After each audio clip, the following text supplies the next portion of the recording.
slide, and I think it's because Vegeta starts to respect Bulma immediately. Like he says in Super, Saiyans are attracted to a woman who has a lot of, chutzpah, a lot of spunk, and a lot of feistiness. So here's this woman who's clearly hanging out with Saiyans. She's on Namek. She's dealt with Frieza. She's in One Piece. She's not crying on the ground like, oh my God, I just had to fight Frieza. It was terrible. She's having a good time. She's still showing out this banter that's really flirtatious. And then he finds out on top of all of this, she's smart. And not just kind of smart, but she's rich because she's smart, because of her family smarts. This is someone who was with the Galactic Patrol. So he's seen the best of the best. Frieza's not hiring, just your run-of-the-mill scientists. These are really highly educated, respected scientists who are also really awful people. So on planet Earth, Bulma is the equivalent of who Frieza would get to work on his ship. Bulma is someone who probably the Saiyans would say, yeah, come help us out. Come build things. So Bulma, in a lot of ways, is exactly what Vegeta would respect just on paper. And Bulma looks good.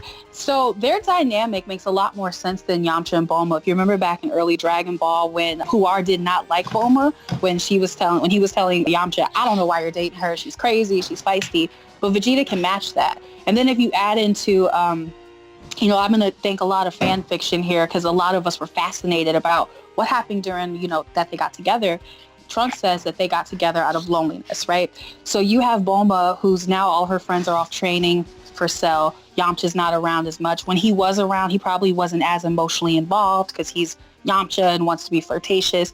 And then you have Vegeta, doesn't like anyone here, doesn't really trust anyone here. He's staying in her house. Probably the only person that he does respect is Bulma. They talk a little bit more. They get together a little bit more. Probably Bulma starts to show Vegeta, okay, maybe around this one Earthling, I can kind of let it down until, the hanky-panky happens, and here you go, Trunks. But at this point, Vegeta isn't ready to be a family man. He's not ready to be that. He's still held on to, this anger of Goku and wanting to surpass that. So, of course, he's not going to be all willy-nilly like, yeah, that's right, I'll be a family man now. It's like you said during the 7-year itch where he says, I'm not going to fight anymore.